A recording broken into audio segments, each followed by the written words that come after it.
এই স্থিতিস্থাপকতা বা ইলাস্টিক প্রপার্টি, এটা বলতে সাধারণত আমরা সবাই বুঝি ইলাস্টিক প্রপার্টিটা কি না। আমরা যখন কোনো গার্ডার দেখেছি, গার্ডার মানে রাবার জাতীয় জিনিস মূলত, সেটাতে দেখেছি যে সেটাকে যখন টানা হয় সেটি বেড়ে যায়, আবার যখন ছেড়ে দিই আবার সেটা তার আগের জায়গায় ফিরে যায়। এই যে এটা, এই যেটা হচ্ছে এটা তার ইলাস্টিক ধর্মের মধ্যে অনেকটা পড়ে। এবার ইলাস্টিক ধর্মকোণটাকে বলছে যে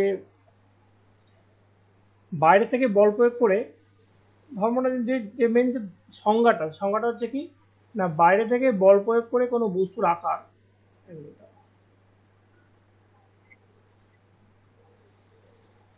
হ্যাঁ, বাহ্যিক বল বা বাইরে থেকে বল প্রয়োগ করে কোনো বস্তুর আকার বা আয়তন বা উভয়ই যদি পরিবর্তনের চেষ্টা করা হয়, তাহলে যে ধর্মের ফলে বস্তুটি এই পরিবর্তনের প্রচেষ্টাকে বাধা দেওয়ার চেষ্টা করে এবং বাহ্যিক বল অপসারিত হলে বস্তু তার পূর্বের আকার বা আয়তনে ফিরে পায়, সেই ধর্মকে বলা হচ্ছে তো স্থিতিস্থাপকতা। ঠিক আছে, তাহলে এই স্থিতিস্থাপকতা কোনটাকে বলা হচ্ছে? বলা হচ্ছে যে কোনো একটা বস্তুর উপর যদি আমি বল প্রয়োগ করলাম, বল প্রয়োগ করে তার আকার বা আয়তনের পরিবর্তন করলাম বা পরিবর্তনের চেষ্টা করলাম, তার ফলে আমি যখন একটা বল প্রয়োগ করলাম তাহলে তার সেই বস্তুটার মধ্যে একটা প্রতিক্রিয়া বল সৃষ্টি হয়। সেই প্রতিক্রিয়া বলটা কি করবে? তাকে তার পূর্বের অবস্থায় ফিরিয়ে নিয়ে যাওয়ার জন্য চেষ্টা করবে। ঠিক আছে, এবং তার সেই ধর্মটাকে বলা হচ্ছে স্থিতিস্থাপকতা। তো সেই ধর্মটাকে বলা হচ্ছে স্থিতিস্থাপকতা। এই জন্য এখানে কিছু লেখা আছে, যে যেমন লেখা আছে কি না, আমাদের সাধারণ অভিজ্ঞতা আমরা জানি একটি রাবারকে টানলে সেটি দৈর্ঘ্য বেড়ে যায়। আবার রাবারের ক্ষেত্রে যে পরিমাণ বল প্রয়োগ করতে হয় তার চেয়ে অনেক বেশি পরিমাণ বল প্রয়োগ করতে হয় একটি ইস্পাতের তারের ক্ষেত্রে। মানে আমরা ইস্পাতের তার রাবার যদি পাশাপাশি রাখি, তাহলে রাবারটাকে হালকা বল টানলেই বেড়ে যায়, আবার ইস্পাতটাকে কিন্তু অনেক বেশি পরিমাণ বল আমাদের প্রেশার টানতে হবে তবে বাড়বে। অর্থাৎ বাইরে থেকে সমান ও বিপরীতমুখী বল প্রয়োগ করলে বস্তুর বিভিন্ন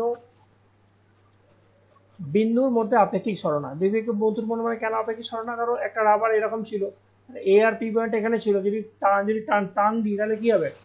এ আর বি এর মধ্যে দূরত্বটা বেড়ে যাবে।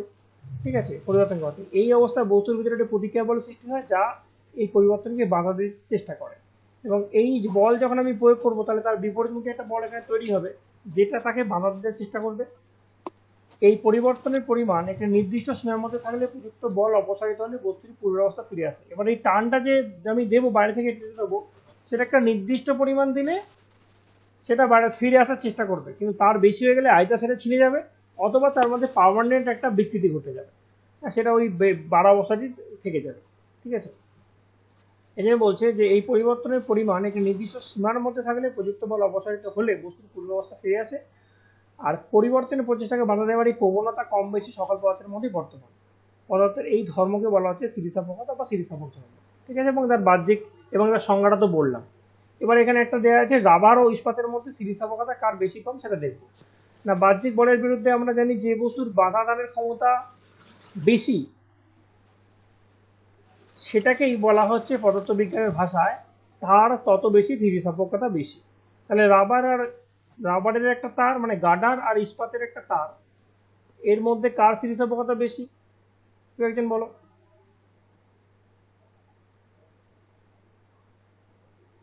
কে বেশি স্থিতিস্থাপক?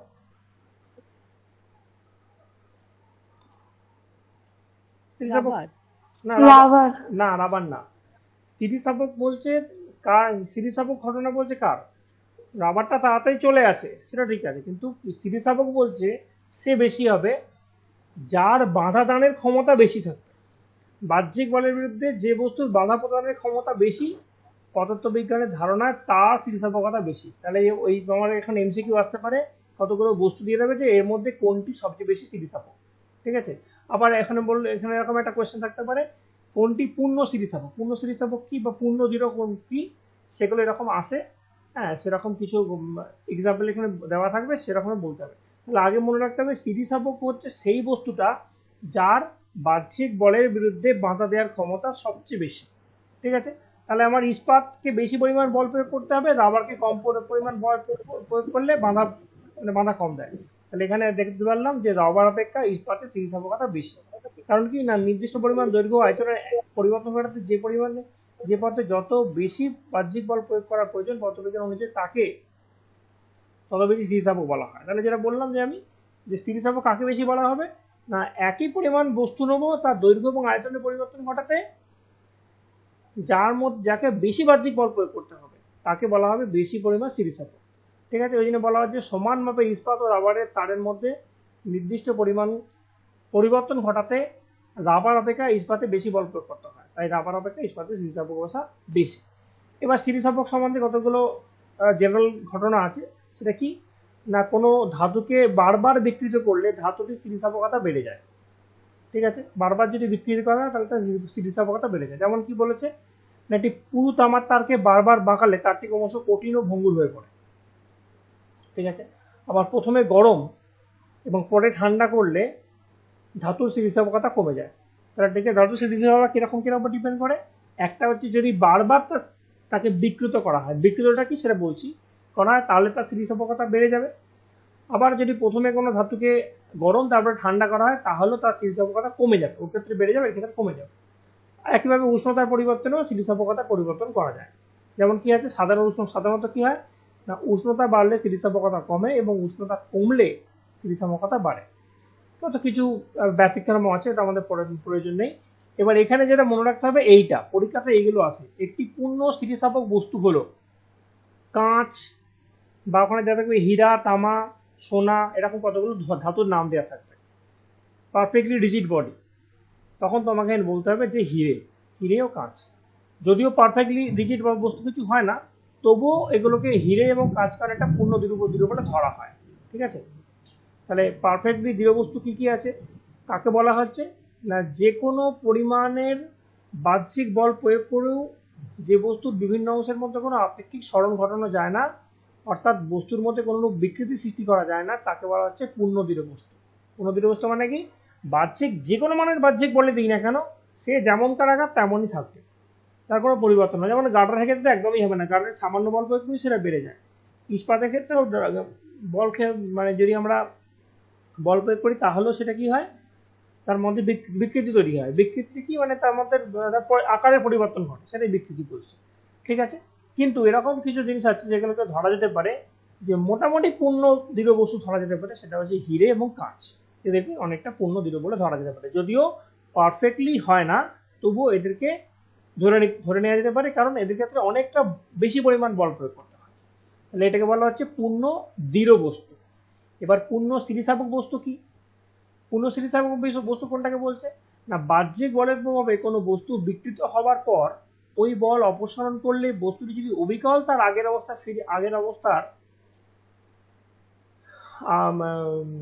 অবস্থায় বা আকারে ফিরে পায়, তবে ওই বস্তুকে পূর্ণ স্থিতিস্থাপক বস্তু বলা হয়। ঠিক আছে, তাহলে অর্থাৎ আমি ধরো কোনো একটা বস্তুকে, পরীক্ষাতে এখানে এইগুলোই আছে।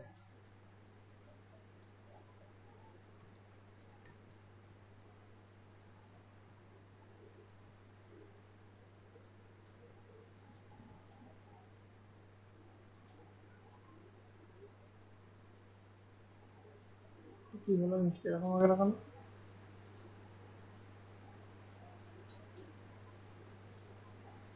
যাই হোক, হ্যাঁ ঠিক আছে। ধরো একটা বস্তু আছে, এই বস্তুটাকে আমি টানলাম, এতখানি টেনে আমার বস্তুটা অরিজিনালি এইটুকুন বস্তু। ঠিক আছে, এখন যেটুকুন দেখাচ্ছে এইটুকুন অরিজিনালি বস্তু। এবার আমি কি করলাম, এটাকে রাবারটাকে টেনে ধরলাম এতখানি, এই টানটা যখন ছেড়ে দিলাম সেটা যদি আবার তার অরিজিনালি এইটুকুন জায়গাতে ফিরে যায়, তখন এটাকে বলবো পূর্ণ স্থিতিস্থাপক। আর যদি এরকম বস্তু ছিল, তাকে টানার পরে সে ছাড়ার পর যদি এইটুকু এতখানি হয়ে যায়, তাহলে সে পূর্বের অবস্থায় পুরোপুরি ফিরে এলো না, তাহলে এটাকে পূর্ণ স্থিতিস্থাপক বস্তু বলছি না।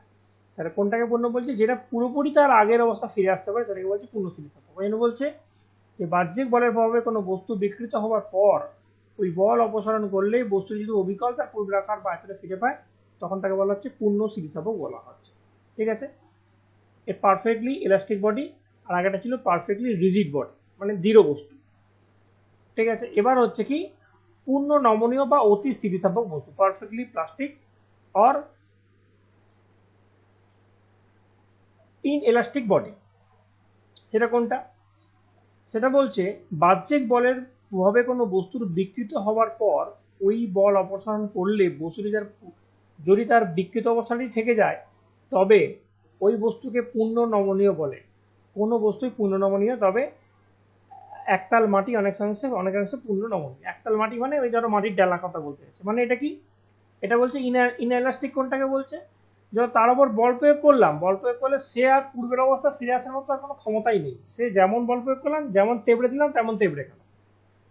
যেমন একতাল মাটি মানে মাটির ডালার কথা বলতে চেয়েছে, সেটা কি অনেক সময় কি ধরা হয়, অনেক সময় পূর্ণ নমনীয় ধরা হয়, মানে এর মধ্যে যদি বল প্রয়োগ করা হয় তার মধ্যে যে বিকৃতি তৈরি হবে, সেই বিকৃতিটাকে সে বলটা সরিয়ে নেওয়ার পর আর সেই বিকৃতিটা থাকবে না। যেমন রাবারের ক্ষেত্রে আমরা দেখি গার্ডারটাকে যতক্ষণ টেনে রাখি ততক্ষণ যতক্ষণ টানটা বজায় রাখি ততক্ষণ কি হয়, ততক্ষণ গার্ডারটা বর্ধিত আকারে থাকে। যদি টানটা ছেড়ে দিই তখন সেই গার্ডারটা আবার অনেকটা গুটিয়ে আগের মতো অবস্থা ফিরে আসে। কিন্তু পূর্ণ নমনীয় বা ইনএলাস্টিক বডি হলে তখন কি হবে, তখন যেটা হবে সেটা হচ্ছে যে তাকে গার্ডারটাকে যদি আমরা টেনে ধরি, ছেড়ে দেওয়ার পর ততটা বেরিয়েই থাকবে, তখন সেটাকে বলা হচ্ছে ইনএলাস্টিক। এরকম ঘটনা কিরকম দেখা যায় না, একতাল মাটিতে দেখা যায়। আচ্ছা, এবার বলছে কি আংশিক স্থিতিস্থাপক পার্শিয়াল ইলাস্টিক কোনটা না, বাহ্যিক বলের প্রভাবে কোনো বস্তুর বিকৃত হওয়ার পর ওই বল অপসারণ করলে বস্তুটি যদি তার পূর্বের আকার বা আয়তনের আংশিক ফিরে পায়, তবে বস্তুটাকে বলা হচ্ছে আংশিক স্থিতিস্থাপক। এবং এখানে ধরা যেতে পারে যে প্রকৃতপক্ষে সব বস্তুই হচ্ছে আংশিক স্থিতিস্থাপক, কোনো বস্তুই পূর্ণ দৃঢ় বস্তু নয়, মানে এমন কোনো বস্তু নেই যাকে টানলে তার পরিবর্তন আকারে পরিবর্তন হবে না, বা চাপ দিলে আকারে পরিবর্তন হবে না, বা এমন কোনো বস্তু নেই যাকে যত ইচ্ছা চাপ দাও, প্রেশার দাও, সে আকার বিকৃত হলেও ছেড়ে দিলে আবার পূর্বের অবস্থা ফিরে আসবে, এরকম পুরোটা একদম নেই। তবে কিছু কিছু ধরা হয় যে পূর্ণ স্থিতিস্থাপক বস্তু কিছু আছে, এরকম ধরা হয় কোনগুলোকে, যেমন এখানে বলা আছে বাহ্যিক বলে একটা নির্দিষ্ট সময় পর্যন্ত প্রত্যেক বস্তু স্থিতিস্থাপক, এই সীমাকে স্থিতিস্থাপক সীমা বলা হয়, ইলাস্টিক লিমিট বলা হয়। অর্থাৎ একটা নির্দিষ্ট লিমিট পর্যন্ত প্রত্যেক বস্তু মোটামুটি পূর্ণ স্থিতিস্থাপক ধরা হয়। এবং বিভিন্ন স্থিতিস্থাপক পদার্থের বিভিন্ন রকম সীমা জানা যাচ্ছে, যেমন ইস্পাতের স্থিতিস্থাপক অবস্থা সীমা হচ্ছে খুব বেশি, আবার রাবারের খুব কম। ঠিক আছে, ইস্পাতের হচ্ছে খুব বেশি আর রাবারের খুব কম। যার জন্য কি হয়, যার জন্য ইস্পাতকে স্প্রিং এর যখন স্প্রিং তৈরি করা হয় তখন রাবারের স্প্রিং তৈরি করা হয় না, কিসের তৈরি করা হয়, ইস্পাতের, কারণ ইস্পাতের স্থিতিস্থাপক ধারণাটা খুব বেশি, তার জন্য ইস্পাতের স্প্রিং তৈরি করা হয়। ঠিক আছে। আচ্ছা, এবার দেখো যেটা বললাম যে বস্তু তো বেশিরভাগ বস্তুই হচ্ছে আংশিক স্থিতিস্থাপক বস্তু, মানে পার্শিয়ালি ইলাস্টিক বডি। আচ্ছা, এবার আমি এতক্ষণ ধরে যে পড়ছিলাম বিকৃতি, সেই বিকৃতি জিনিসটা কি জানবো, তার রাশি আছে কি জানবো, আর তার সঙ্গে জানবো পীড়নটা কি, বিকৃতি কি, পীড়ন কি, এটা জানবো। আর তার সঙ্গে জানবো অসহ পীড়ন কি। আর এখানে আমাদের কতগুলো আছে, একটা আছে তোমার হুকসের সূত্র আছে। এই কটা জিনিস জানলেই মোটামুটি এখানটা কমপ্লিট হবে।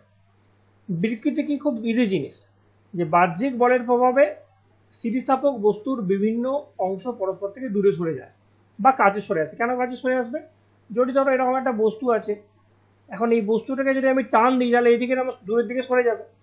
ঠিক আছে, আর বস্তুটাকে যদি আমি প্রেশার দিই মানে চাপ দিই তাহলে বস্তুটা কাছাকাছি সরে যাবে। ঠিক আছে, এই জন্য এই ঘটনাটা বলা হচ্ছে কি না, বাহ্যিক বলের প্রভাবে স্থিতিস্থাপক বস্তু বিভিন্ন অংশ পরস্পর থেকে দূরে সরে যাবে, কাছে সরে আসে। বাহ্যিক বল মানে সেটা চাপও হতে পারে আবার টানও হতে পারে, ফলে বস্তুটির দৈর্ঘ্য, আয়তন বা আকারের পরিবর্তন ঘটে। এই পরিবর্তনটা কি বলা হচ্ছে, বিকৃতি। এমন কিছু ব্যাপার নয়, বিকৃতি মানে কি, তার দৈর্ঘ্য, আকার বা আয়তনে যে পরিবর্তন ঘটেছে তার বিকৃতি ঘটে গেছে, সেটাকে বলা হচ্ছে বিকৃতি। বিকৃতি সাধারণত তিন রকমের হয়, কি কি, একটা হচ্ছে দৈর্ঘ্যগত বিকৃতি, একটা আয়তনগত এবং একটা আকারগত। যদি শুধুমাত্র দৈর্ঘ্যের পরিবর্তন ঘটে তখন সেটাকে বলা দৈর্ঘ্যগত, যদি আয়তনের পরিবর্তন ঘটে সেটাকে বলা আয়তনগত, আর আকারগত মানে পুরো আকারটাই, মানে গোল শেপ ছিল, চৌকো ছিল, গোল হয়ে গেল, বা এইরকম ছিল, ধরো একটা এই লাঠি ছিল সেটাকে আমি গোল করে, মানে ধরো এই জিনিস ছিল সেটাকে আমি গোল করে ঘুরিয়ে দিলাম, গোল করে দিলাম, তাহলে সেটা হচ্ছে আকারগত পরিবর্তন ঘটলো। ঠিক আছে, ঠিক আছে। এবার এবার এবার কি বলছে না, বিকৃতিকে সর্বদা দুটো সমজাতীয় রাশির অনুপাত হিসেবে প্রকাশ করা হয়, তাই বিকৃতির কোনো একক নেই, অর্থাৎ এটি একটি এককবিহীন এবং মাত্রাহীন রাশি। তাহলে বিভিন্ন ধরনের বিকৃতির পরিমাপ কিভাবে হয় পরে পরে বলা হচ্ছে, এটা বলেছে। তাহলে আমরা এখনো পর্যন্ত মাত্রাহীন রাশি কি কি পেয়েছি না, ওখানে আমরা আগে পেয়েছিলাম, বলো আগে আগে আমরা কি কি মাত্রাহীন রাশি পেয়েছিলাম, কে একজন বলো। আমরা স্থিতকর্ষ গুণাঙ্ক পেয়েছিলাম, তারপরে আজকে বিকৃতি পেলাম, তার আগে আর কি পেয়েছি বলো, রেডিয়াস আছে। কোন মানে সেটা হচ্ছে রেডিয়াস বলা হচ্ছে কখন, যখন তোমার ওই ঘনকোণকে যখন প্রকাশ করা হয় তখন। এছাড়া আর কি আছে বলো, কেউ জুহিতে একটা বলো, একটা মাত্রাহীন রাশির নাম বলো। মানে এত তো মাত্রাহীন রাশি বলো। আপেক্ষিক গুরুত্ব। আপেক্ষিক গুরুত্ব আছে, যদিও সেটা আমার কেমিস্ট্রির ব্যাপার, এর বাইরের পরের চ্যাপ্টারটাও আছে। আর কি আছে? পারমাণবিক ভর। হ্যাঁ ওটাও হবে। আরো আরো তো পড়েছিলাম আগে চ্যাপ্টারে, বলো একটা নাম বলো। কিরকম কোয়েশ্চেন আসতে পারে দেখো সেটা বলে দিচ্ছি, যে পরীক্ষাতে অনেক রকম থাকবে। নিচের কোনটি এর ক্ষেত্রে এই একে অপর থেকে আলাদা, সেখানে কি থাকবে, চারটে মাত্রাহীন রাশির নাম বলে দেওয়া থাকবে, বিকৃতি বলে দেওয়া থাকবে, আপেক্ষিক গুরুত্ব বলে দেওয়া থাকবে, আর একটা থাকবে মাত্রা যুক্ত রাশি, তাহলে সেইটা হচ্ছে আলাদা। তাহলে এখানে তোমাকে মাত্রাহীন রাশি কি কি হয় সেগুলো তোমাকে কিন্তু মাথায় রাখতে হবে, ঠিক আছে? আমি তোমাকে হয়ে যাওয়ার পর একটা মাত্রাহীন রাশি কি কি পড়েছি তার লিস্ট একটা দিয়ে দেবো, ঠিক আছে? এবার দেখো, এবার হচ্ছে পীড়ন। পীড়ন কাকে বলছে না, পীড়ন বলছে যখন এই বস্তুটাকে মধ্যে আমি বাহ্যিক পরিবর্তন ঘটাচ্ছি, তখন কি করছে ওই বস্তুটার মধ্যেও একটা কি, একটা প্রতিক্রিয়া বল সৃষ্টি হচ্ছে, এবং সেই প্রতিক্রিয়া বলটা কি করবে, এই প্রতিক্রিয়া বলটাই তাকে তার পূর্বের অবস্থানে ফিরিয়ে নিয়ে যাওয়ার শক্তি যোগাবে, ঠিক আছে? সেটা এখানে বলেছে যে বাহ্যিক বলের প্রভাবে কোনো বস্তুর মধ্যে বিকৃতির সৃষ্টি হলে স্থিতিস্থাপকতার জন্য বস্তুর ভিতরে একটি প্রতিক্রিয়া বলের উদ্ভব হয়। এই প্রতিক্রিয়া বলটি বাহ্যিক বলকে প্রতিরোধ করতে চেষ্টা করে, ঠিক আছে? এই প্রতিক্রিয়া বলটা কি করে, বাহ্যিক বলটাকে প্রথমত প্রতিরোধ বা প্রতিহত করার চেষ্টা করে, বা আরটা কি করে না, বাহ্যিক বল যখন সরে যায় বা সরে নিলে এই আভ্যন্তরীণ প্রতিক্রিয়া বলটা কি করে, বস্তুকে পূর্বের অবস্থায় ফিরিয়ে যেতে সাহায্য করে, ঠিক আছে? এবার তাহলে পীড়ন কাকে বলছে না, বস্তুর প্রস্থচ্ছেদ বা প্রতি একক ক্ষেত্রফলে, মানে প্রতি একক ক্ষেত্রফলে ক্রিয়াশীল এই প্রতিক্রিয়া বলকে বলা হয় পীড়ন। তার মানে কি, এতে একক ক্ষেত্রফল মানে কি, ধরো এইটার হচ্ছে আমার এটা হচ্ছে টোটাল মোট ক্ষেত্রফল, তাহলে এটা মোট ক্ষেত্রফল হচ্ছে এটা। তাহলে এর উপর আমি একটা বল প্রয়োগ করেছিলাম, তাহলে এই মোট ক্ষেত্রফলের উপর আমার যত ইউনিট হলো, ধরো এর উপর আমার 5 ইউনিট হলো, তাহলে 1 ইউনিটের মধ্যে কি হলো, এই 5 বাই সমগ্র বা মোট ক্ষেত্রফল এই 1 ইউনিটে যেটা হচ্ছে সেটাকেই বলা হচ্ছে পীড়ন, ঠিক আছে? ওই জন্য বলছে পীড়ন মানে কি, প্রযুক্ত বল। প্রযুক্ত বল মানে কি, আমি 5 ডাইন ধরো বল দিয়েছিলাম, তাহলে 5 ডাইন বল বাই মোট ক্ষেত্রফল, তখন সেটাকে বলা হচ্ছে তার পীড়ন, ঠিক আছে? নিউটনের তৃতীয় সূত্র অনুসারে কি বলছে, ক্রিয়া প্রতিক্রিয়া বল যদি সমান ও বিপরীতমুখী, তাই পীড়নকে একক ক্ষেত্রফলে প্রযুক্ত বলের বাহ্যিক বল দ্বারা মাপা হয়, ঠিক আছে? তাহলে কেন মাপা হয়, কেন এই প্রযুক্ত বলের উপর ডিপেন্ড করছে, কেন এই প্রযুক্ত বল দ্বারাই মাপা হচ্ছে সেটা এখানে বলেছে না, পীড়নটা কতটা উৎপন্ন হবে সেটা ডিপেন্ড করছে আমি কতটা বল প্রয়োগ করছি, ঠিক যতটা বল প্রয়োগ করব ততটাই পীড়ন উৎপন্ন হবে। এই বস্তুটার মধ্যে কতটা পরিমাণ আভ্যন্তরীণ বল উৎপন্ন হবে বা পীড়ন উৎপন্ন হবে, পীড়ন মানে এর আভ্যন্তরীণ যে বলটা দেবে সেটা কার উপর ডিপেন্ড করবে, বাহ্যিক কতটা বল আমি প্রয়োগ করছি, ঠিক যতটা বল প্রয়োগ করবো ততটা পীড়ন সৃষ্টি হবে। তাহলে তাহলে আমি যদি এর উপর 5 ডাইন বল প্রয়োগ করি, তাহলে তোমার তো মনে হতে পারে যে এটা তাহলে 7 ডাইন, এর মধ্যে 7 ডাইন বল তো উৎপন্ন হতে পারতো না, হবে না, কারণ যেহেতু আমি 5 ডাইন বল প্রয়োগ করেছি তাহলে প্রতিক্রিয়া বলটাও 5 ডাইনই হবে, আমরা নিউটনের তৃতীয় সূত্র থেকে জানি। তাহলে এই 5 ডাইন হচ্ছে এর প্রতিক্রিয়া বল বা প্রযুক্ত বল, বাই হচ্ছে মোট ক্ষেত্রফলটা কত, মোট ক্ষেত্রফল যদি আমার 25 বর্গ সেন্টিমিটার হয়, তাহলে এক্ষেত্রে হবে 1/5 এত ডাইন পার সেমি স্কোয়ার, ঠিক আছে? ওই জন্য সিজিএস পদ্ধতির একক কি হবে, বলের একক বাই হচ্ছে ক্ষেত্রফলের একক, ক্ষেত্রফলের একক আমরা জানি সেন্টিমিটার স্কোয়ার সিজিএস পদ্ধতিতে। একইভাবে এপিএস পদ্ধতিতে কি, পাউন্ডাল পার ফুট, পাউন্ডাল হচ্ছে বলের একক বাই ফুট স্কোয়ার। এমকেএস পদ্ধতি বা এসআই পদ্ধতিতে কি হবে, নিউটন পার মিটার স্কোয়ার। তাহলে পীড়নের মাত্রা কি হবে, বলের মাত্রা বাই ক্ষেত্রফলের মাত্রা। আমরা বলের মাত্রা জানি mL/T⁻², কারণ বল মানে কি জানি, এটা বারবার জন্য আমি বলছি, বলের মাত্রা খুব ইম্পর্টেন্ট। বল মানে আমরা কি জানি, P = m × F। এম মানে কি, এম মানে হচ্ছে বস্তুর ভর, সেটা হচ্ছে মাস। আর এফ, এফ মানে কি, এফ মানে হচ্ছে ত্বরণ, ত্বরণ মানে কি বেগ বাই সময়, বেগ হচ্ছে কি এল, টি ইনভার্স হচ্ছে বেগ বাই সময়, তার মানে হয়ে গেল L/T⁻²। তাহলে এখানে L/T⁻², তাহলে এটা হচ্ছে কি প্রযুক্ত বল, বল বাই হচ্ছে কি প্রযুক্ত বল বাই হচ্ছে এর ক্ষেত্রফল। ক্ষেত্রফল ইংরেজি, সরি ক্ষেত্র ইংরেজি না, ক্ষেত্রফলের আমরা মাত্রা জানি এল স্কোয়ার, কারণ ক্ষেত্রফল মানে কি দৈর্ঘ্য ইন্টু দৈর্ঘ্য, এল ইন্টু এল। তাহলে এখানে কত হলো, M L minus one L minus two, সেটা এখানে করা আছে। এম মাইনাস এল মাইনাস কেন হলো, এখান থেকে পি থেকে একটা কেটে গিয়ে একটা উপরে মাইনাস হয়ে গেল, ঠিক আছে। এটা হচ্ছে তার মাত্রা। ওখানে আমাদের পরীক্ষার সময় পীড়নের মাত্রাটা কিন্তু আসতে পারে। তাহলে পীড়নের মাত্রা বুঝতে গেলে কিভাবে করব না, পীড়ন মানে কি পরিমাণ বল কত একক ক্ষেত্রফলের সৃষ্টি হচ্ছে, আর একক ক্ষেত্রফলের সৃষ্টি হওয়া মানে কি টোটাল ক্ষেত্রফলকে দিয়ে ভাগ করলে একক ক্ষেত্রফল হয়ে যায়। অর্থাৎ একক ক্ষেত্রফলের উপর প্রযুক্ত বলটাই হচ্ছে তার মধ্যে তৈরি হওয়া পীড়ন। আর বিকৃতি কি, বিকৃতি হচ্ছে, বিকৃতি কেন একক নেই, ধরো আমার একটা বস্তু আছে, তাহলে বিকৃতি জিনিসটা কি আর ভালো করে বলে দিই। ধরো আমার একটা বস্তু আছে, এইটা একটা বস্তু, দৈর্ঘ্য আছে, আমি এই দৈর্ঘ্য দিয়েই বলছি। তাহলে এর প্রাথমিক দৈর্ঘ্য ধরে নেওয়া হচ্ছে আমার এল, এর প্রাথমিক দৈর্ঘ্য ধরে নাও এল, এল এল সেন্টিমিটার লম্বা। এটা আমি যখন টান দিলাম, টান দেওয়ার ফলে এটা বিকৃতি হয়ে দৈর্ঘ্যটা বিকৃতি এতখানি হয়ে গেল, ঠিক আছে। তাহলে এইখান থেকে এইটুকুন ছিল এল, আর বর্তমানে কত দৈর্ঘ্য হলো, বর্তমানে এইটা কতটা বাড়লো, এটা ধরে নাও স্মল এল বাড়লো। তাহলে এর বিকৃতি কত হলো, বিকৃতি হলো ক্যাপিটাল এল, এই সরি স্মল এল কতটার মধ্যে বিকৃতি হলো, আউট অফ এত। তাহলে এইটা হচ্ছে তার বিকৃতি,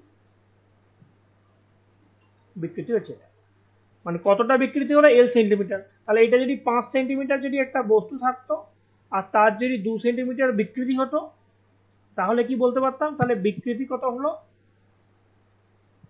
2/5, বিকৃতি না দৈর্ঘ্যটা বৃদ্ধি পারত, তাহলে বিকৃতি হলো 2/5, এটা তো তার বিকৃতিটা ঘটলো, ঠিক আছে। এই জন্য এবার দেখো, এবার কেন এর একক নেই না, এটাও তো সেন্টিমিটার আর এটাও তো সেন্টিমিটার, তাহলে দুটো সমান সমজাতীয় রাশির অনুপাত, এই সেমি কেটে যাচ্ছে, তখন শুধু একটা সংখ্যা মান থাকছে, এই জন্য কোনো একক নেই, কোনো মাত্রা নেই।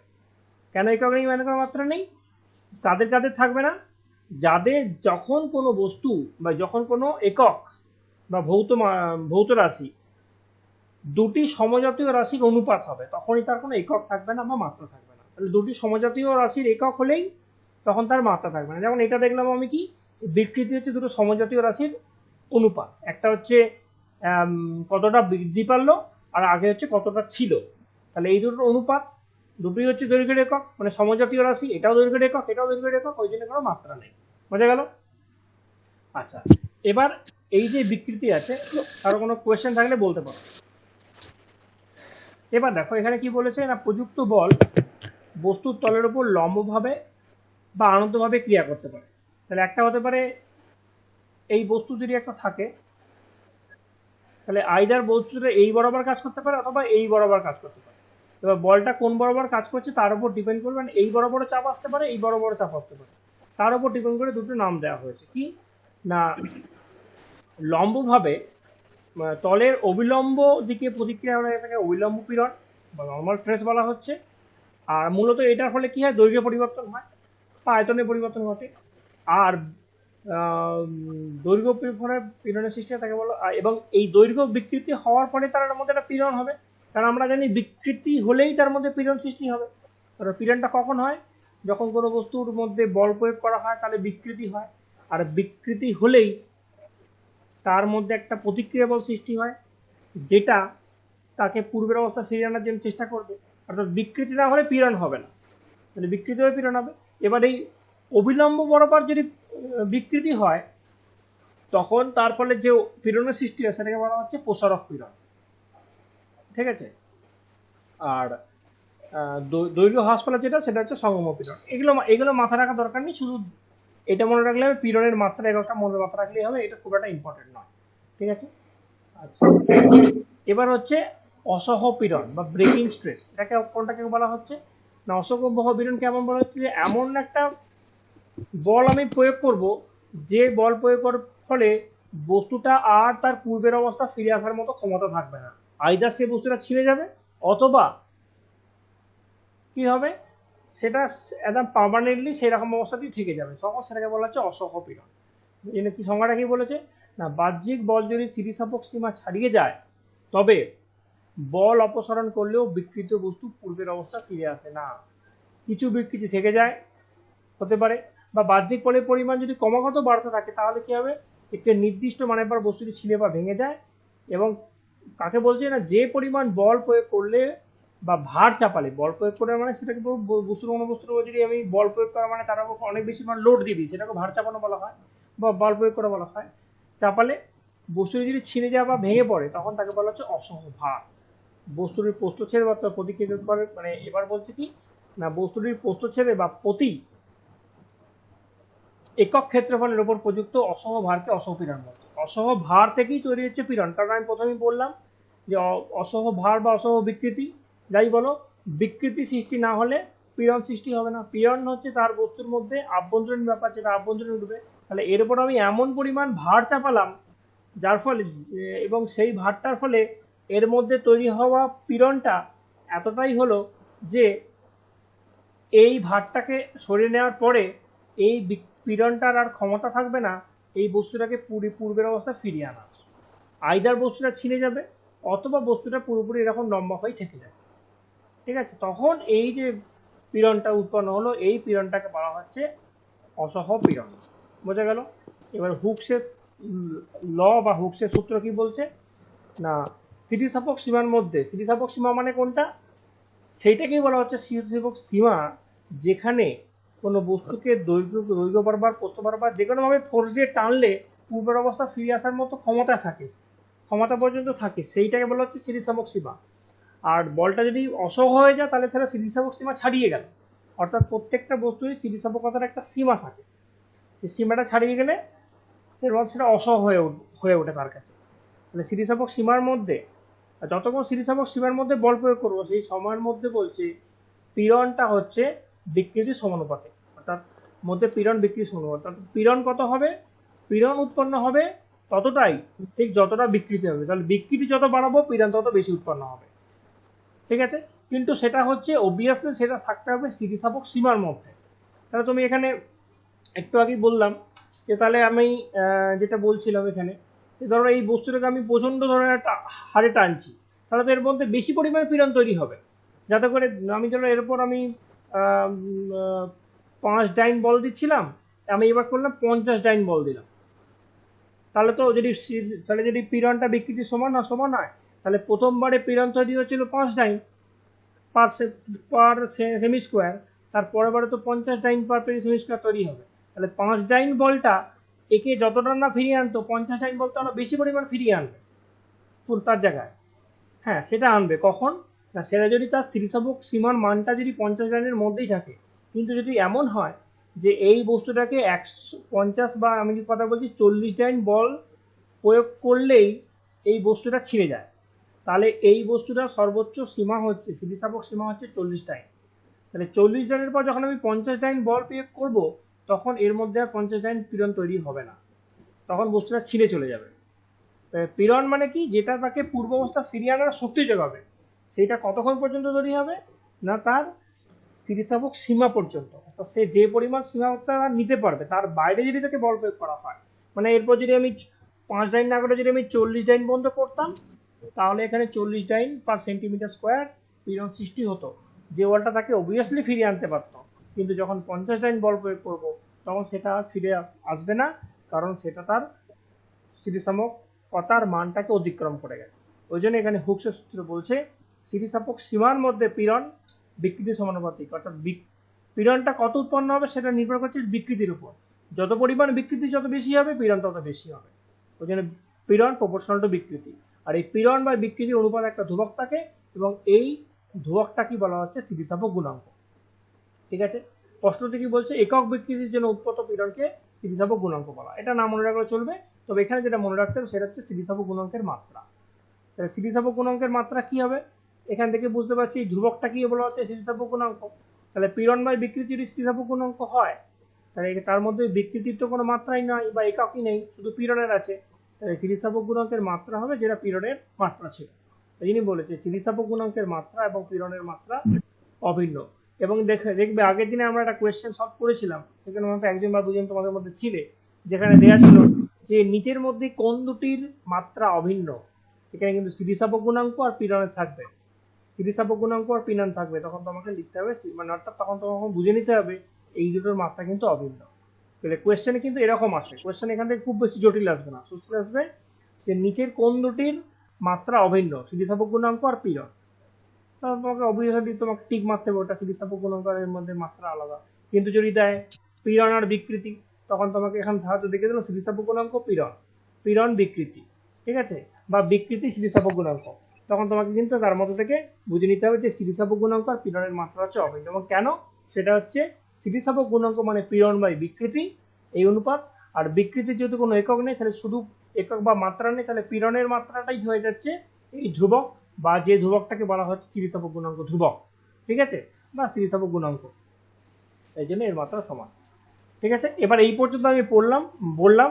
এই পর্যন্ত যদি কারো কোনো রকম ডাউট থাকে তাহলে বলো। এরপর আর একটুখানি জিনিস আছে, এবার হচ্ছে এবার এই বিকৃতি কত রকমের হয়, এখানে যেমন বলছিলাম যে এই বিকৃতি 3 রকমের হয়, একটা হচ্ছে দৈর্ঘ্যগত, আয়তনগত আর আকারগত, সেটা এখানে আছে। দৈর্ঘ্যগত বিকৃতি কিরকম হয়, তারপরে আছে আয়তনগত বিকৃতি কেমন হয়, আর তারপরে আছে কিন্তন বিকৃতি বা আকারগত বিকৃতি সেটা কেমন হয় সেটা একটুখানি আছে। তারপরে আছে পয়সন অনুপাত, এটাও মনে রাখতে হবে, এটাও একটা দুটো সমজাতীয় রাশির অনুপাত এবং এরও কোনো একক নেই, ঠিক আছে, এইটুকুন আছে। এইরকম জিনিস পড়লেই শেষ, আর কিছু এখানে নেই। তারপর খালি কতগুলো কোয়েশ্চেন আছে, এইগুলো আমাদের মনে রাখার কোনো প্রয়োজন নেই। আর এখান থেকে আর একটা খালি পয়েন্ট মনে রাখতে হবে, সেটা হচ্ছে এইটা, এটা পরীক্ষাতে অনেক সময় আসে, হাফ ইন্টু পীড়ন ইন্টু এই তো স্মৃতিশক্তি কত না হাফ ইন্টু পীড়ন ইন্টু বিকৃতি, এটা এখানে আসে, হাফ ইন্টু পীড়ন ইন্টু বিকৃতি। এই জিনিসটা মনে রাখতে হবে, না কোনো একটা বস্তুর বিকৃতির মান বলে দেবে, পীড়ন বলে দেবে, তার মধ্যে কৃতকার্য কত করা হয়, অর্থাৎ কোনো একটা বস্তুকে এইখান থেকে তার এরকম একটা অঙ্কটা আসতে পারে যে ধরো একটা তার আছে, তাহলে এই তারটাকে 5 সেন্টিমিটার ছিল, সেটাকে বল প্রয়োগ করে 2 সেন্টিমিটার বৃদ্ধি করা হলো, আর তার বিকৃতি কত হলো বুঝতে পারছো, 2/5। এর মধ্যে পীড়ন কত হবে না এর মধ্যে কি পরিমাণ বল প্রয়োগ করা হলো সেটা হচ্ছে তার পীড়ন। তাহলে ধরো তাহলে এই তারটার ক্ষেত্রফল কত হবে, ক্ষেত্রফল বাই পীড়ন, তাহলে পীড়ন হলো। এবার দিয়ে বলবে এই তারটাকে 5 সেন্টিমিটার থেকে 2 সেন্টিমিটার করতে কতটা পরিমাণ তার মধ্যে কার্য করা হলো, কি পরিমাণ কার্য করা হলো, তাহলে সেই কার্যটা হচ্ছে স্থিত কার্য, এবং সেই কার্যটা হচ্ছে হাফ ইন্টু পীড়ন ইন্টু বিকৃতি। এবার ওখান থেকে তোমার পীড়নের মান বার করে নিতে হবে, ওখান থেকে তোমার বিকৃতির মান বার করতে হবে। বিকৃতির মান মানে কিছুই নয়, বিকৃতির মান মানে হচ্ছে তার প্রাথমিক কি ছিল আর কতটা বাড়ানো হয়েছে, তাহলে সেটাতে বিকৃতি পেয়ে গেলে। পীড়ন মানে কি, ঠিক যে পরিমাণ বল তুমি প্রয়োগ করা হয়েছিল বাই তার ক্ষেত্রফল, তাহলে সেখান থেকে তুমি পেয়ে গেলে বিকৃতি পেয়ে গেলে, পীড়ন পেয়ে গেলে, তাহলে হাফ ইন্টু পীড়ন ইন্টু বিকৃতি গুণ করে দিলে তুমি কতটা কৃতকার্য করেছো পেরে গেলে। সেটা সেই অঙ্ক কিন্তু এইখান থেকে দু একটা আসে, সেটা আমি দেখিয়ে দিচ্ছি কিভাবে এরকম দু একটা অঙ্ক করতে হবে। আমাদের আর এইটুকুন পড়া আছে, আর কিছু নেই এটার মধ্যে, এই চ্যাপ্টার থেকে আর কিন্তু কিছুই নেই। এখানে অনেক কিছু আছে, এগুলো আমাদের 11-12 যারা সায়েন্স তাদের লাগে, আমাদের লাগবে না, ঠিক আছে। এবার দেখো আমাকে বলো যে এইখান পর্যন্ত যেটা পড়লাম এর মধ্যে কারো কোনো কোয়েশ্চেন আছে কিনা, তার মধ্যে এবার এইখানে কতগুলো কোয়েশ্চেন আছে সেগুলো আমি বলে দেবো, আজকে শেষ করে দেবো। বলো এইখানের মধ্যে কারো কোনো কোয়েশ্চেন আছে কিনা, কারো কোনো কোয়েশ্চেন আছে? না না আমার কিছু নেই। অর্থাৎ এখানে কি বলেছে না, বাহ্যিক বলের ক্রিয়ায় যদি কোনো বস্তুর আয়তনের পরিবর্তন না হয়ে শুধুমাত্র আকৃতির পরিবর্তন হয়, তবে বস্তুটির বিকৃতিকে বলা হচ্ছে ক্লিন্টন বিকৃতি। তাহলে এখানে কি হবে, আয়তনের পরিবর্তন হবে, শুধুমাত্র আকারের পরিবর্তন হবে, এবং ক্লিন্টন বিকৃতির ফলে বস্তুর অভ্যন্তরে একটা পীড়ন সৃষ্টি হবে, তাকে ক্লিন্টন পীড়ন বলা হচ্ছে। এবং এই ক্লিন্টন পীড়ন আর ক্লিন্টন বিকৃতির অনুপাতকে বলা হচ্ছে দৃঢ়তা গুণাঙ্ক, ঠিক আছে। আর কিন্তু এখানে কিছু মনে রাখার প্রয়োজন নেই। এবং এটাকে কি দ্বারা প্রকাশ করা হয়, এটাকে বলা হচ্ছে ক্যাপিটাল স্মল ল্যামডা দ্বারা প্রকাশ করা হয়, ঠিক আছে, স্মল ল্যামডা। আর এটাকে কি দ্বারা প্রকাশ করা হয়েছিল, এটাকে আমাদের কে দ্বারা প্রকাশ করা হয়েছিল, আর এক্ষেত্রে মডিউলাস ওয়াই দ্বারা প্রকাশ করা হয়েছিল। আর কিছু মনে রাখার আমাদের প্রয়োজন নেই। এবার হচ্ছে এবার আছে যেটা, সেটা হচ্ছে পয়সনের অনুপাত। এটা অনেক সময় আসে। পয়সনের পরিমাপ কাকে বলছে না, পার্শ্বীয় বিকৃতি বা অনুদৈর্ঘ্য বিকৃতি, মানে দুটো বিকৃতির অনুপাত। কোনো একটা, তখন আমি পুরো ব্যাপারটাকে জাস্ট বললে বুঝতে পারবে, যখন একটা বস্তুর টানা হয় তখন তার দু রকম পরিবর্তন হয়, একটা হচ্ছে পার্শ্ব, একটা দৈর্ঘ্য। ধরো এরকম একটা লোহা বস্তু আছে, এটাকে যদি টানি বা কোনোভাবে দিই, তাহলে এর যদি বস্তুটা এরকম ঘটনা ঘটে যে বস্তুটা এখন যখন ছোট হয়ে গেল, এরকম হয়ে গেল, এটা সেটাও ছোট হয়ে গেল, তাহলে এর এদিকেও একটা পরিবর্তন ঘটলো, এদিকেও একটা পরিবর্তন ঘটলো, অর্থাৎ এর পাশাপাশিও একটা বিকৃতি ঘটলো, আবার আবার লম্বা দৈর্ঘ্য বরাবর একটা বিকৃতি ঘটলো। তাহলে এই দুটোর অনুপাতকে বলা হচ্ছে পয়সন অনুপাত। ঠিক আছে, এখানে বলেছে যে টান পড়লে কোনো তারের দৈর্ঘ্য বাড়ার সঙ্গে সঙ্গে তারটির ব্যাস কিছুটা কমে। ঠিক আছে, সাধারণভাবে বলা যায় বাহ্যিক বলের প্রভাবে কোনো বস্তুর কোনো একদিকে যখন প্রসারণ ঘটে তখন অবিলম্ব দিকে কিছু সংকোচন হবে, মানে একদিকে প্রসারণ হলে অপরদিকে সংকোচন হবে। বিপরীত ক্রমে বাহ্যিক বলের প্রভাবে কোনো বস্তুর একদিকে সংকোচন ঘটলে তার অবিলম্ব দিকে প্রসারণ ঘটবে, অর্থাৎ কোনো বস্তুর অনুদৈর্ঘ্য বিকৃতি এবং পার্শ্বীয় বিকৃতি একই সঙ্গে ঘটে, অর্থাৎ যখন কোনো বস্তুর একদিকটা প্রসারণ ঘটবে অপর দিকটা অবশ্যই তার কমবে।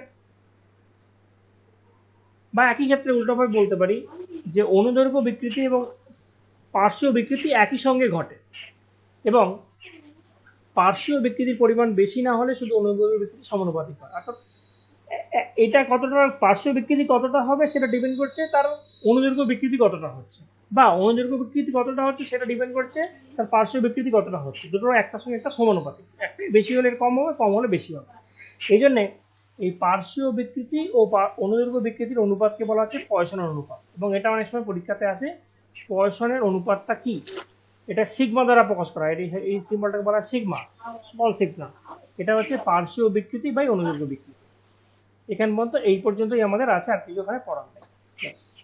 এবং এই এর মানটা কি থাকে, এর মানটা হচ্ছে 0 থেকে হাফের মধ্যে থাকে। এটা আমাদের অত বেশি মাথা দেওয়ার দরকার নেই, শুধু আমাদের মনে রাখতে হবে কি পয়সন অনুপাত মানে হচ্ছে পার্শ্বীয় বিকৃতি বা অনুদৈর্ঘ্য বিকৃতি। আমাদের মনে রাখতে হবে দৃঢ়তম গুণাঙ্ক মানে পীড়ন বাই কিন্তন বিকৃতি। কিন্তন মানে কি, কিন্তন মানে হচ্ছে তার আয়তনের পরিবর্তন হবে না, শুধু আকারের বিকৃতি ঘটবে। আকারের বিকৃতির ফলে পীড়ন সৃষ্টি হবে, তাহলে তার বিকৃতি বাই পীড়ন মানে পীড়ন বা বিকৃতির অনুপাত, সেটা দ্বিধাগত গুণাঙ্ক। এরকম কতগুলো জিনিস মনে রাখতে হবে। ঠিক আছে, এবার দেখো, এবার এসে গেল আমাদের যেটা, সেটা হচ্ছে এখানে এগুলো আমাদের পড়ার কোনো প্রয়োজন নেই। এবার হচ্ছে এইখানে তারের প্রসারণ ঘটাতে কৃতকার্য, work done in strengthening a wire. মানে একটা তারকে যখন আমি প্রসারণ ঘটাবো তখন তার মধ্যে কি পরিমাণ কৃতকার্যময় করতে হয়। তাহলে আমরা এটা জানি কি, কৃতকার্য মানে আমরা আগেই শিখেছি, কার্য মানে প্রযুক্ত বল ইন্টু বলের কয়েক বন্ধু সরণ, বা এখানে আমরা গড় বল ইন্টু সরণ বলতে পারি। ঠিক আছে, সেই ফর্মুলাকে কাজে লাগিয়েই উঠতে পারছি না বাবা। সেই ফর্মুলাকে কাজে লাগিয়েই আমাদের এখান থেকে আসবে যে একক আয়তনে কৃতকার্য বা একক আয়তনে সঞ্চিত স্থিতিশক্তি মানে হচ্ছে হাফ ইন্টু পীড়ন ইন্টু বিকৃতি। আমাদের আর বেশি কিছু মনে রাখার প্রয়োজন নেই, হাফ ইন্টু পীড়ন ইন্টু বিকৃতি করলেই সেই কতটা কার্য লাভ করতে হবে, কোনো একটা বস্তুকে বা তারকে যদি আমি বিকৃতি করতে চাই বা বাড়াতে চাই, তাহলে কতটা পরিমাণ কার্য করতে হবে সেটা সেটা হচ্ছে তার কতটা পীড়ন হলো, কতটা বিকৃতি, তার গুণফল কিন্তু হাফ।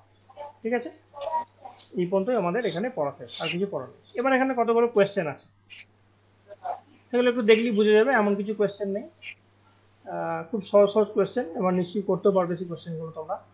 যেমন বলছে ইস্পাত ও হীরার মধ্যে কোনটি বেশি স্থিতিস্থাপক। অবশ্যই আমরা দেখতে পাচ্ছি যে ইস্পাত, বলো কার কার স্থিতিস্থাপক বেশি বেশি হবে বলো? হীরা। হীরা, কারণ একটু আগে বললাম যে হীরাকে অনেক বেশি পরিমাণ বল সহন করতে পারে, এবং ওটাকে অনেক সময় পূর্ণ রিজিড বা পূর্ণ স্থিতিস্থাপক দৃঢ় বস্তু হিসেবে ধরা হয়। ঠিক আছে, আচ্ছা এবার বলছি একটি টান করা তার হঠাৎ ছিঁড়ে গেলে তার উষ্ণতা পরিবর্তন হয় কেন? না, ওইখানে তার মধ্যে একটা স্থিতিশক্তি হিসেবে সঞ্চিত থাকে তার মধ্যে, সেটাই আস্তে আস্তে তাপশক্তিতে রূপান্তরিত হয়। হ্যাঁ, ঠিক আছে। আচ্ছা, এখান থেকে আর কি আছে কোয়েশ্চেন? আর তেমন কিছু কোয়েশ্চেন এখানে নেই, আর একটা কোয়েশ্চেন হয়তো আসবে। আচ্ছা, এই যে সাধারণত আমরা ইস্পাতের স্প্রিং তৈরি করি কেন? না, ইস্পাতের স্থিতিস্থাপকতা সবচেয়ে বেশি, মোটামুটি তামার থেকে অন্তত বেশি হয়, ওই জন্য আমরা ইস্পাতের জিনিসটাকে ইউজ করা হয়। ঠিক আছে, এটা পড়লে বুঝে যাবে, যেহেতু আমি সবাইকে দিয়ে দিয়েছি বুঝে যাবে। আচ্ছা, আর এখানে বলছি এইটা পাঠিয়ে দাও না। হ্যাঁ, এটা মানে দিয়ে দিয়েছি তবে। তবু আমি এটাকে ছোট করে দিচ্ছি, এত বড় হ্যাঁ যেগুলো হাইলাইট নয়, আমি শুধুমাত্র কেটে কেটে পাঠিয়ে দিচ্ছি। ঠিক আছে, এইটা একটু ব্যাস এই পর্যন্ত বস্তু শেষ। এখানে কিন্তু আর বেশি কেটে কেটে না হলে পুরোটাই এটা দিয়ে দাও না।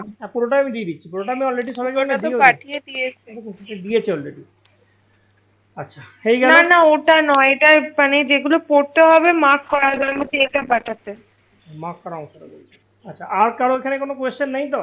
পিন্টন পীড়ন কত রকমের পীড়ন হয়, কত বিকৃতি 3 রকমের নয়, একটা দৈর্ঘ্য বরাবর, একটা আয়তন বরাবর, একটা আকার বরাবর। এবং আকারটাকে কি বলে সেটা পুষে বুঝছি যে কিন্তন মানে শুধু আকার। নিশ্চয়ই বুঝে গেছে গেল কোয়েশ্চেন গুলো। আর কারো কোনো কোয়েশ্চেন আছে মনে? এবার পড়লে বুঝে যাবে। আর এরপর আমি যখন এরপর যখন আমি এমসিকিউ করবো তখন আমি বলে দেবো কি কেন জিনিসটা হচ্ছে। ঠিক আছে, তখনও বলে দেবো। এর মধ্যে আর কিছু নেই, এখান থেকে খুব অল্প পরিমাণে কোয়েশ্চেন থাকে। আমি কয়েকটা কোয়েশ্চেন দেখানোর চেষ্টা করছি কিরকম কোয়েশ্চেন থাকে।